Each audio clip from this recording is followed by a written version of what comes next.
ഇപ്പോൾ സിനിമാ ലോകത്തെ പ്രധാന വാർത്ത എന്ന് പറയുന്നത് ബിജു മേനോനുമായി ബന്ധപ്പെട്ടാണ്. അതായത് കഴിഞ്ഞ ദിവസം ഒരു മീറ്റിങ്ങിൻ്റെ ഇടയ്ക്ക് ബിജു മേനോൻ സിനിമകളുടെ പ്രൊമോഷന് പങ്കെടുക്കുന്നില്ല എന്നൊരു പരാമർശം, അതുമായി ബന്ധപ്പെട്ടിട്ട് ഇപ്പോൾ കുറേ ചർച്ചകളൊക്കെ വരുന്നുണ്ട്.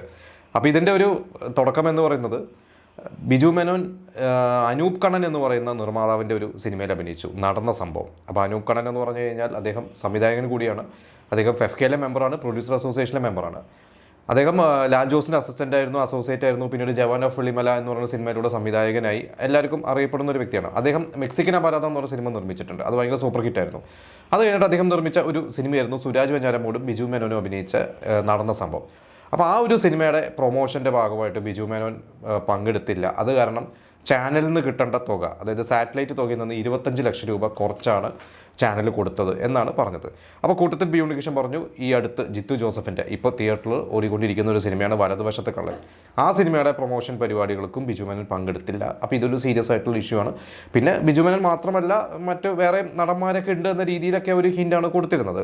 എന്നിട്ട് അതിൻ്റെ കൂട്ടത്തിൽ പറഞ്ഞു, അതായത് പ്രധാനമായിട്ടും ഇപ്പോൾ ഈ ഫെഫ്കെയും പ്രൊഡ്യൂസർ അസോസിയേഷനും ഇവരെല്ലാവരും കൂടി ഉണ്ടായിരുന്ന ഒരു മീറ്റിംഗ് ആയിരുന്നു. അപ്പോൾ അതിൽ ഈ തൊഴിലാളികളുടെ, ഈ ഫെഫ്കയുടെ ഭാഗമായിട്ടുള്ള ഈ തൊഴിലാളികളുടെ, സിനിമാ തൊഴിലാളികളുടെ വേതനത്തെക്കുറിച്ചുള്ള ഒരു ആലോചനയും ചർച്ചകളൊക്കെ നടന്നിരുന്നത്. അപ്പോൾ അവർ വേതനം കൂട്ടിയിട്ടില്ല, പക്ഷേ അവരുടെ ജോലി സമയം 16 മണിക്കൂറിൽ നിന്ന് 12 മണിക്കൂറിലേക്ക് ആക്കി എന്ന് പറഞ്ഞു. അപ്പോൾ അതിൻ്റെ കൂട്ടത്തിലാണ് ഈ പ്രൊഡ്യൂസർ അസോസിയേഷൻ ഇങ്ങനെ അവരുടെ ബുദ്ധിമുട്ടുകൾ, അതായത് ഇറങ്ങുന്ന സിനിമയിൽ 99% സിനിമയോട് പരാജയപ്പെടുകയാണ്, ഇപ്പോൾ പ്രീ ബിസിനസ് ഇല്ല എന്നൊക്കെ ലിസ്റ്റിന് ഉൾപ്പെടെയുള്ളവരൊക്കെ പറഞ്ഞപ്പോഴാണ് ബി ഉണ്ണികൃഷ്ണൻ അതിൻ്റെ കൂട്ടത്തിൽ പറഞ്ഞത്, ഈ പറയുന്ന താരങ്ങൾ പ്രതിഫലം കൂട്ടുന്നുണ്ട്. അപ്പോൾ താരങ്ങൾ പ്രതിഫലം കൂട്ടുമ്പോൾ താരങ്ങൾ പ്രതിഫലം കുറയ്ക്കണമെന്ന് പറഞ്ഞ് ബഹളം വയ്ക്കുന്നതിൻ്റെ ഒരു 10% നിങ്ങൾ ഈ താരങ്ങളുടെ ഈ പറയുന്ന പ്രശ്നങ്ങൾ, അതായത് ഈ പറയുന്ന പ്രൊമോഷന് പങ്കെടുക്കാത്തതിനെ കുറിച്ചും കൂടി സീരിയസ് ആയിട്ട് ചെയ്യണം, അതിൽ നിങ്ങൾ ഇടപെടണം എന്നൊക്കെയാണ് ബി ഉണ്ണികൃഷ്ണൻ എന്താ പറയുക, ഒരു മോനവച്ചൊക്കെയായിരുന്നു സംസാരിച്ചിരുന്നത്.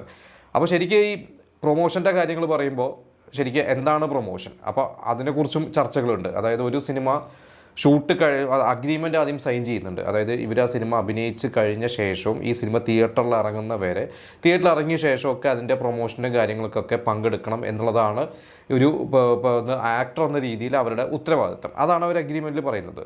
അപ്പോൾ നമുക്കറിയാം, ഇപ്പോൾ പ്രൊമോഷൻ്റെ ഭാഗമായിട്ട് ഒരു സിനിമ എന്താ പറയുക, അതിൻ്റെ ഒരു ഷൂട്ടും കാര്യങ്ങളൊക്കെ അതിൻ്റെ റിലീസിനോടനുബന്ധിച്ചിട്ട് ചാനൽസിൽ ഇപ്പോൾ നമുക്ക് ഒരുപാട് ഓൺലൈൻ ചാനൽസ് ഉണ്ട്, സാറ്റലൈറ്റ് ചാനൽസ് ഉണ്ട്, ഇപ്പോൾ പത്രങ്ങളിലും ഇതിലൊക്കെ ഒരുപാട് ഇൻ്റർവ്യൂസ് താരങ്ങൾ പങ്കെടുക്കാറുണ്ട്, പ്രസ് മീറ്റ് പങ്കെടുക്കാറുണ്ട്, ഓഡിയോ ലോഞ്ച്, ട്രെയിലർ ലോഞ്ച്, അല്ലെങ്കിൽ ഇതും എന്താ പറയുക പ്രീ റിലീസ് ഈവൻറ്റ്സ്. പിന്നീട് തിയേറ്ററിൽ സിനിമ ഇറങ്ങിയ ശേഷം തിയേറ്റർ വിസിറ്റ്സ് നടത്തുന്നുണ്ട്. അത് ആദ്യത്തെ ദിവസം മാത്രമല്ല, ചിലപ്പോൾ അടുപ്പിച്ച് കുറേ ദിവസങ്ങളൊക്കെ തിയേറ്റർ വിസിറ്റ്സ് നടത്താറുണ്ട്. അപ്പോൾ ഇതെല്ലാം കൂടിയും ഇതിൽ ഇൻക്ലൂഡഡ് ആണ്, ഇതിനൊക്കെ താരങ്ങൾ പങ്കെടുക്കണം എന്നുള്ളതാണ് അഗ്രിമെൻറ്റ്. അപ്പോൾ ഇതിൻ്റെയൊക്കെ ഇവർ ഈ അനൂപ് കണ്ണനൊക്കെ പറഞ്ഞിരുന്നത്, അദ്ദേഹം മെക്സിക്കൻ അപരാധം എന്ന സിനിമ ചെയ്ത് കഴിഞ്ഞപ്പോൾ അന്ന് നമുക്കറിയാം ടോവിനോൻ്റെ ഒക്കെ തുടക്കകാലത്തുള്ള, നായകനായ ശേഷം തുടക്കകാലത്തുള്ള ടോവിനോൻ്റെ സിനിമകളൊരു സിനിമയായിരുന്നു. അപ്പോൾ അതിൽ നീരജ് മാധവ്, അങ്ങനെ ഒരുപാട് പേരുണ്ട്. അപ്പോൾ ആ ഒരു സിനിമയിൽ അവരെല്ലാവരും അതിൻ്റെ പ്രൊമോഷന് വേണ്ടിയിട്ട് പങ്കെടുത്തു. പക്ഷെ നടന്ന സംഭവം എന്ന് പറഞ്ഞ സിനിമയുടെ ഭാഗമായപ്പോഴാണ് ഇങ്ങനെ ഒരു പ്രശ്നം വന്നത് എന്നാണ് അനൂപ് കണ്ണൻ പറഞ്ഞത്. കാരണം അന്ന് ഈ അനൂപ് കണ്ണൻ തന്നെ പറഞ്ഞത്, ആ ഒരു സിനിമയുടെ പ്രൊമോഷൻ്റെ ഭാഗമായിട്ട് ബിജു മേനോൻ വരിക, ഈ സിനിമയുടെ അനുഭവങ്ങൾ പങ്കുവയ്ക്കുക. അപ്പോൾ ഈ ഒരു സിനിമ നടന്ന സംഭവം എന്ന് പറഞ്ഞ സിനിമയെക്കുറിച്ച് ഒരുപാട് ബിജു മേനോൻ പറയുമ്പോഴാണ്, അതിൽ ഒരു നടൻ, അത് ഈ ഒരു സിനിമ മാത്രമല്ല ഏതൊരു സിനിമയിലും ഒരു നടൻ അഭിനയിച്ച സിനിമയെക്കുറിച്ച് ഇങ്ങനെ നമ്മൾ പറയില്ല, വാദവരാതെ സംസാരിക്കുക. അപ്പോൾ ആ ഒരു സിനിമയ്ക്ക് പബ്ലിസിറ്റിയാണ്, ആളുകളിലേക്ക് ആ സിനിമ റീച്ച് ആവും, ആളുകൾ തിയേറ്ററിൽ കാണാൻ പോകും. അപ്പോൾ ഇങ്ങനെയൊക്കെയുള്ള ഒരു വിശ്വാസമാണ്, അതൊക്കെ ഒരു മാർക്കറ്റിങ്ങിൻ്റെ ഒരു രീതികൾ കൂടിയാണത്.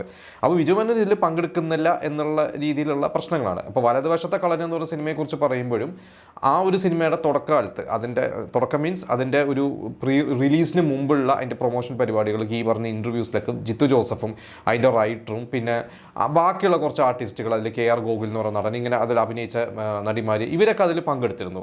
പക്ഷേ ബിജു മേനോൻ അതിലില്ലായിരുന്നു. എനിക്കൊന്ന് ജോർജും അതിൽ പങ്കെടുത്തിട്ടുണ്ടായിരുന്നില്ല.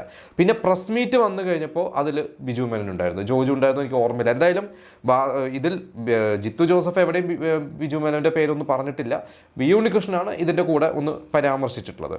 അപ്പോൾ ഇതിനെക്കുറിച്ച് പറയുമ്പോൾ ഈ ഇറങ്ങാൻ പോകുന്നൊരു സിനിമയാണ് ഈ തനിനാടൻ എന്ന് പറഞ്ഞ സിനിമ. അപ്പോൾ ആ ഒരു സിനിമയുടെ ഒരു പ്രസ് മീറ്റ് ഉണ്ടായിരുന്നു. അപ്പോൾ ആ ഒരു പ്രസ് മീറ്റിൽ അനൂപ് മേനോൻ പറഞ്ഞിട്ടുള്ള ഒരു കാര്യമാണ്. അനൂപ് മേനോൻ്റെ അടുത്ത് ഇങ്ങനെ ഒരു ചോദ്യം ചോദിച്ചപ്പോൾ അനൂപ് മേനോൻ പറഞ്ഞത്, എന്താണ് പ്രൊമോഷൻ, അതായത് ഒരു 5-6 പേര് ആ സിനിമയുമായി ബന്ധപ്പെട്ടിട്ടുള്ള താരങ്ങളും അല്ലെങ്കിൽ അതിൻ്റെ അണിയർ പ്രവർത്തകർ, സംവിധായക, നിർമ്മാതാക്കൾ ഉൾപ്പെടെയുള്ളവർ വന്നിരുന്ന് ഒരു ചാനലിൽ വന്നിരുന്ന് സംസാരിക്കുന്നതോ അല്ലെങ്കിൽ ഇതുപോലെയുള്ള പ്രസ് മീറ്റുകളോ, ഇതൊക്കെയാണോ പ്രൊമോഷൻ? ഈ ഒരു എന്താ പറയുക, അപ്പോൾ അനൂപ് മേനോൻ വേറെ രീതിയിൽ കൂടിയാണ് അതിനെക്കുറിച്ച് സംസാരിച്ചത്. അതായത് പറഞ്ഞത്, ഇപ്പോൾ ഒരു പ്രസ് മീറ്റിൽ ഒരു ഇൻ്റർവ്യൂവിൽ വന്നിട്ട് സംസാരിക്കുമ്പോൾ ചിലപ്പോൾ ഈ ഒരു സിനിമയുമായി ബന്ധപ്പെട്ടതല്ലാത്ത കാര്യങ്ങൾ ഇതിനെക്കുറിച്ച് ചർച്ച ചെയ്യാം. അപ്പോൾ ആ ഡിസ്കഷൻസ് ആ രീതിയിലേക്ക് പോയേക്കാം. അപ്പോൾ ആ ഒരു പ്രൊമോഷൻ എന്ന് പറയുന്നതിൽ അർത്ഥമില്ല. കാരണം ആ ഒരു സിനിമയ്ക്ക് അതെന്ത് ഗുണമാണ് ചെയ്യുന്നത് എന്ന രീതിയിലാണ് അനുമേനം പറഞ്ഞത്. പിന്നെ അനുമേനം പറഞ്ഞ ഒരു സിനിമ തിയേറ്ററിൽ ഇറങ്ങി അന്ന് മുതൽ അതിൻ്റെ പ്രൊമോഷൻസ് വീണ്ടും അപ്പാക്കണം. കാരണം പ്രീ റിലീസിന് മുമ്പ് അല്ല പോസ്റ്റ് റിലീസും എന്ന് പറയുന്ന സംഭവം കൂടിയുണ്ട്. പിന്നെ അനുമേനൻ സപ്പോർട്ട് ചെയ്തിട്ടുള്ള രീതിയിൽ പറഞ്ഞത് അഗ്രിമെൻറ്റ് സൈൻ ചെയ്യുമ്പോൾ പ്രൊമോഷന് പങ്കെടുക്കണമെന്ന് പറയാറുണ്ട്. പക്ഷേ എപ്പോൾ എങ്ങനെയെന്ന രീതിയിലൊന്നും അഗ്രിമെൻറ്റിൽ പറയാറില്ല. കാരണം അത് ശരിയാണ്. കാരണം ഇപ്പോൾ സപ്പോസ് ഒരു സിനിമ മാർച്ചിൽ റിലീസ് ചെയ്യാൻ വേണ്ടിയാണ് പ്ലാൻ ചെയ്യുന്നത്. അപ്പോൾ അതിൻ്റെ ഷൂട്ടിംഗ് തുടങ്ങുന്നത് ഒരു പക്ഷേ ഡിസംബറിലായിരിക്കും. ആ വരാൻ പോകുന്ന മാർച്ചിലാണ് റിലീസ് ചെയ്യാൻ പ്ലാൻ ചെയ്യുന്നത്. പക്ഷേ ശേഷം അതിൻ്റെ റിലീസ് ചിലപ്പോൾ മാർച്ചിൽ നിന്ന് മാറി ഏപ്രിലോ മെയ്യോ ഒക്കെ എത്തിയേക്കാം. അപ്പോൾ ആ സമയത്ത് ഈ പറയുന്ന നടൻ, ഈ ഒരു സിനിമയിൽ അഭിനയിച്ച നടൻ ചിലപ്പോൾ തൻ്റെ ഈ സിനിമ റിലീസാവുന്ന സമയത്ത് മറ്റൊരു സിനിമയുടെ ഷൂട്ടുമായി ബന്ധപ്പെട്ട് ചിലപ്പോൾ കേരളത്തിന് പുറത്താവാം അല്ലെങ്കിൽ വിദേശത്താവാം. അപ്പോൾ പെട്ടെന്ന് വരാൻ പറ്റുന്നത് വരില്ല. കാരണം അത് നിർത്തിയിട്ട് വന്നു കഴിഞ്ഞാൽ ചിലപ്പോൾ അവിടെ നിർമ്മാതാക്കൾക്ക് ഒരുപാട് നഷ്ടങ്ങൾ വരും.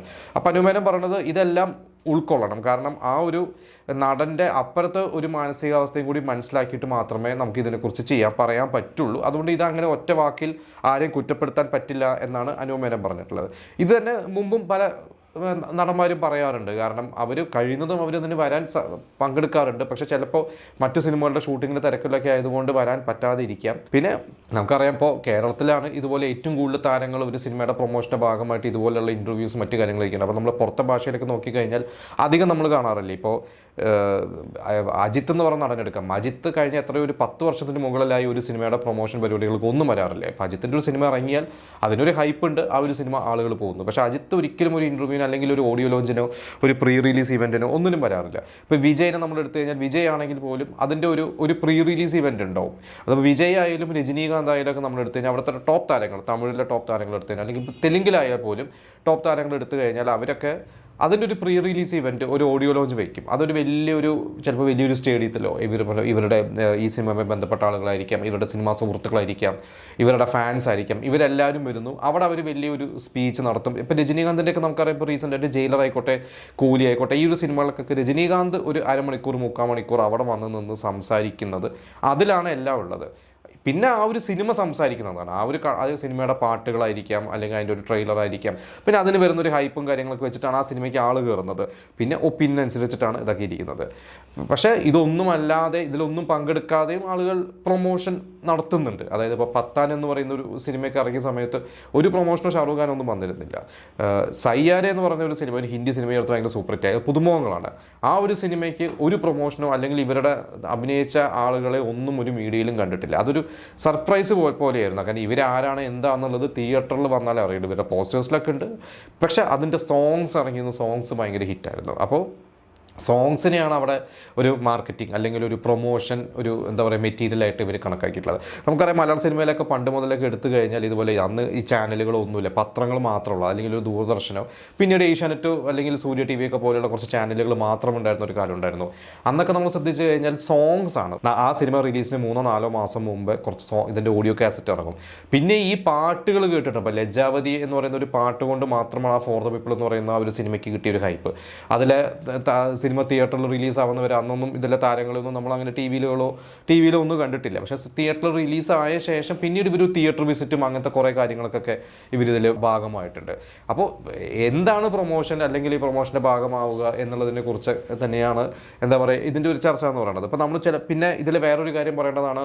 ഇപ്പോൾ ചില സിനിമകൾ നമ്മൾ ഇതേപോലെ തന്നെ ചില താരങ്ങൾ ആ ഒരു സിനിമയ്ക്ക് പ്രൊമോഷന് വരാതിരിക്കുന്നത് നമ്മൾ കാണാം. ഇപ്പോൾ ഈ അടുത്ത് തന്നെ പല സിനിമകളുണ്ട്, നമ്മൾ പല പേരെടുത്ത് പറയുന്നില്ല, പല താരങ്ങൾ അഭിനയിച്ച സിനിമകളുണ്ട്. പക്ഷേ നമ്മൾ അതൊന്ന് കുറച്ച് ഡീറ്റെയിൽ അന്വേഷിച്ച് കഴിഞ്ഞാൽ ചിലപ്പോൾ ഇവർ പറയുന്ന, അതായത് അഗ്രിമെൻറ്റ് സൈൻ ചെയ്യുമ്പോൾ പറയുന്ന പ്രതിഫലം ഇവർക്ക് കിട്ടിയിട്ടുണ്ടാവില്ല. ഇപ്പോൾ അഗ്രിമെൻറ്റ് തന്നെ പലതരത്തിലുണ്ട്. അതായത് ഇപ്പോൾ അഭിനയിക്കുന്നതിന് മുമ്പ് ഒരു അഡ്വാൻസ് കൊടുക്കും, അഭിനയിച്ച് കഴിഞ്ഞൊരു അഡ്വാൻസ്, ഡബ്ബിങ്ങിന് വരണതിന് മുമ്പ് അല്ലെങ്കിൽ ഡബ്ബിങ്ങിന് വരണതിന് മുമ്പ് മിക്കവാറും ഇവർ പേയ്മെൻ്റ് ഒക്കെ തീർക്കണമെന്നാണ് പറയുക. അപ്പോൾ പലപ്പോഴും പേയ്മെൻറ്റ് കിട്ടാത്തതുകൊണ്ട് ഡബ്ബിങ്ങിന് നടന്മാരോ അല്ലെങ്കിൽ നടിമാരോ വരാതിരിക്കുന്നത് നമ്മൾ അങ്ങനെ ചില ഇൻസിഡൻസ് ഒക്കെ ഉണ്ടായിട്ടുണ്ട്. അപ്പോൾ പേയ്മെൻറ്റ് പലതും കിട്ടാത്തത് കൊണ്ട് പല താരങ്ങളും പ്രൊമോഷന് വരാതെ ഇരിക്കുന്നുണ്ട്. അപ്പോൾ നമുക്ക് രണ്ട് സൈഡ് നോക്കേണ്ടി വരും. എന്താണ് ഇതിൽ ഉള്ളത്? അതായത് ഈ താരങ്ങളുടെ സൈഡ് നോക്കണം, അപ്പുറത്ത് നിർമ്മാതാക്കളുടെ സൈഡ് നോക്കാം. പക്ഷേ അൾട്ടിമേറ്റ്ലി എല്ലാം കൊണ്ടും സിനിമയ്ക്ക് നല്ലത് തന്നെ വരാൻ പാടുള്ളൂ. കാരണം താരങ്ങൾ എന്തൊക്കെ സംഭവിച്ചാലും അവരുടെ സിനിമ സിനിമയാണ്, താരങ്ങളുടെ പേരിൽ അറിയപ്പെടുന്ന ഒരു സിനിമ തന്നെയാണ്. അപ്പോൾ അതിൻ്റെ പിന്നിൽ സംഭവിച്ച കാര്യങ്ങൾ എന്തൊക്കെയാണ്, അതിൻ്റെ അകത്തുള്ള പൊളിറ്റിക്സ് എന്തൊക്കെയാണെന്നുള്ളതൊന്നും ജനങ്ങൾക്ക് അറിയേണ്ട കാര്യമില്ല. അപ്പോൾ ജനങ്ങൾക്ക് ആ ഒരു താരങ്ങളുടെ സിനിമ കാണാൻ വരുന്നു. ആ സിനിമ മോശമായാൽ ആ സിനിമയുടെ വിധി, നല്ലതായാൽ ആ സിനിമ വീണ്ടും പുഷ് ചെയ്യണം എന്നുള്ളത് തന്നെയാണ്. കാരണം ഇപ്പോൾ നമ്മൾ കാണുന്നതാണ്, ഇപ്പോൾ പല സിനിമകളും ഇറങ്ങി ആദ്യത്തെ ദിവസം ചിലപ്പോൾ ഒപ്പീനിയൻ ഉണ്ടാവില്ല, പക്ഷേ അതിലെ താരങ്ങളും ഇവരെല്ലാവരും മനസ്സറിഞ്ഞൊന്ന് ഇറങ്ങി പണിയെടുക്കും ശരിക്കും പ്രൊമോഷന്. ഇപ്പോൾ ആക്ഷൻ ഹീറോ ബിജു എന്ന് പറയുന്നൊരു സിനിമ, അത് പ്രേമം കണ്ട് നിവിൻ പോളിയുടെ റിലീസായ ഒരു സിനിമയായിരുന്നു. അന്ന് അതും മഹേഷിൻ്റെ പ്രതികാരം എന്ന് പറഞ്ഞ സിനിമ ഒരുമിച്ച് റിലീസായപ്പോൾ മഹേഷിൻ്റെ പ്രതികാരത്തിനായിരുന്നു ഫസ്റ്റ് ഡേ ഒപ്പീനിയൻ.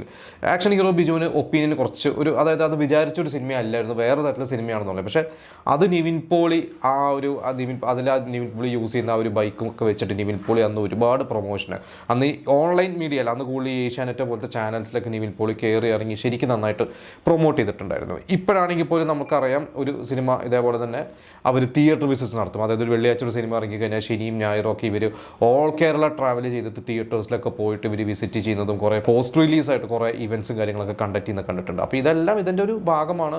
ഇപ്പോൾ കുറച്ചു കാലം മുമ്പ് നിവിൻ പോളി സിജു വിൽസനൊക്കെ അഭിനയിച്ചിരുന്ന ഒരു സിനിമ, ആ ഒരു സിനിമ റിലീസിനോടനുബന്ധിച്ചിട്ട് അതിൻ്റെ ഒരു എനിക്കൊരു സാറ്റർഡേ നൈറ്റ്സ് എന്ന സിനിമയെന്ന് തോന്നുന്നു, അതിൻ്റെ പ്രൊമോഷൻ്റെ ഭാഗമായിട്ട് ഇവർ ഇരിക്കുമ്പോൾ സിജു വിൽസൺ ഒരു എന്താ പറയുക ഒരു കൂളിംഗ് ഗ്ലാസ്സൊക്കെ വെച്ച് വന്നപ്പോൾ നിവിൻ പോളി കളിയൊക്കെ വെച്ചപ്പോൾ പറഞ്ഞു ഉറക്കമില്ല, 19ാം നൂറ്റാണ്ടിൻ്റെ തിയേറ്റർ വിസിറ്റ്സ് ആയിട്ട് പോവുകയാണ്. അപ്പോൾ ചോദിച്ചു അത് രാത്രി എന്ത് പ്രൊമോഷൻ എന്നൊക്കെ കളിയാക്കിയിട്ട് നിവിൻ പോളി പറഞ്ഞിരുന്നു. അപ്പോൾ ഇവർ ഓടി നടന്നാണ് ചെയ്യുന്നത്, അതായത് അത്ര ഹാർഡ് വർക്ക് ചെയ്തിട്ടാണ് ചില താരങ്ങൾ ഇതിനു വേണ്ടി വർക്ക് ചെയ്യുന്നത്. ഇപ്പോൾ ടോവിനോ പണ്ട് വാശി എന്ന് പറയുന്ന ഒരു സിനിമയുടെ ഷൂട്ട് നടന്നുകൊണ്ടിരിക്കുമ്പോഴായിരുന്നു മിന്നൽ മുരളിയുടെ അന്ന് റിലീസ് നെറ്റ്ഫ്ലിക്സിൽ. അപ്പോൾ മിന്നൽ മുരളി നെറ്റ്ഫ്ലിക്സിന് വേണ്ടിയിട്ട് നെറ്റ്ഫ്ലിക്സ് അന്ന് ഭയങ്കരമായിട്ടുള്ള ഒരു പ്രൊമോഷൻസ് അത് ബോംബെയിൽ വെച്ചൊക്കെ ആയിരുന്നു കണ്ടക്ട് ചെയ്തിരുന്നത്, അതിൻ്റെ ഇൻ്റർവ്യൂസ് മറ്റു കാര്യങ്ങളൊക്കെ. അപ്പോൾ ടോവിനോ പറഞ്ഞത്, ഞാൻ അവിടെ പോയി കഴിഞ്ഞാൽ ഇവിടുത്തെ ഷൂട്ട് മുടങ്ങും, അപ്പോൾ ഞാൻ പകൽ മുഴുവൻ വാശി എന്ന് പറഞ്ഞ സിനിമയിൽ ഞാൻ അഭിനയിക്കും, എന്നിട്ട് ഞാൻ നൈറ്റ് ട്രാവൽ ചെയ്തിട്ട് അവിടെ ചിലപ്പോൾ ഒരു ദിവസം സ്പെൻഡ് ചെയ്തതെല്ലാം തീർത്തിട്ട് പിറ്റേ ദിവസം വീണ്ടും വരും. അങ്ങനെ ഉറങ്ങാതെ 3-4 ദിവസമൊക്കെയാണ് പറഞ്ഞ ടോവിനോ ആ ഒരു സിനിമയ്ക്ക് വേണ്ടി, മിന്നൽ മുരളി എന്ന് പറഞ്ഞ സിനിമയ്ക്ക് വേണ്ടി വർക്ക് ചെയ്തിട്ടുള്ളത്. അതിൻ്റെ റിസൾട്ട് കിട്ടുകയും ചെയ്തു. ഇപ്പോൾ ടോവിനോ തന്നെ നമുക്കറിയാം ഇന്ത്യ പോയിട്ട് ട്രാവൽ ചെയ്യാറുണ്ട്. ഇപ്പോൾ എമ്പുരാൻ എന്ന് പറഞ്ഞ സിനിമയുടെ ഭാഗമായിട്ടും അല്ലെങ്കിൽ ആടുജീവിതം എന്ന് പറഞ്ഞ സിനിമയുടെ ഭാഗമായിട്ടൊക്കെ പൃഥ്വിരാജൊക്കെ ഒരുപാട് ട്രാവൽ ചെയ്തിട്ട് ഒരുപാട് ഇൻ്റർവ്യൂസ്, എനിക്ക് തോന്നുന്നു എമ്പുരാൻ്റെ ഭാഗമായിട്ട് ഏതൊരു തെലുങ്ക് ചാനലിൽ 3-4 മണിക്കൂർ ഇൻ്റർവ്യൂസ് വരെയാണ് മോഹൻലാലും പൃഥ്വിരാജൊക്കെ കൊടുത്തിരുന്നത്. അപ്പോൾ ആ ഒരു സിനിമയുടെ റീച്ചും അങ്ങനെ തന്നെയായിരുന്നു ഒരു സിനിമ അവിടെ റീച്ചായത്. ബാക്കിയൊക്കെ അതിൻ്റെ ഒപ്പീനിയൻ അനുസരിച്ചാണ്. പക്ഷേ നമുക്ക് ഇനീഷ്യലി ഒരാളെ തിയേറ്ററിലേക്ക് കയറ്റുക എന്ന് പറയുന്നതിന് ഈ പ്രൊമോഷൻ ഭയങ്കര കാര്യമായിട്ടുള്ള കാര്യമാണ്. പക്ഷേ അത് ഈ പറഞ്ഞ പോലെ താരങ്ങൾ കൂടി സൗകര്യമുള്ള സമയമാവണം, അവരിപ്പോൾ അഭിനയിച്ചുകൊണ്ടിരിക്കുന്ന സിനിമയെ ബാധിക്കാത്ത രീതിയിൽ ആയിരിക്കണം എല്ലാ പ്രൊമോഷനും എന്നുള്ളതാണ് അനു മേനോൻ പറഞ്ഞത്. പൊതുവെ എല്ലാവരും പറയുന്ന കാര്യം അത് തന്നെയാണ്. അപ്പോൾ എന്തായാലും ഈ ഒരു കാര്യത്തിൽ നിങ്ങൾക്ക് തോന്നുന്ന എന്താണ്, അതായത് താരങ്ങൾ ഈ പറഞ്ഞ പോലെ തന്നെ അവർ പൂർണ്ണമായിട്ടും അവരുടെ ഭാഗത്താണോ തെറ്റ്, അതോ എല്ലാവരും സഹകരിച്ച് പോകേണ്ടതല്ലേ എന്ന് ഞാൻ പറഞ്ഞതാണോ ശരി എന്നുള്ളത് നിങ്ങൾ കമൻറ്റ് ചെയ്യുക.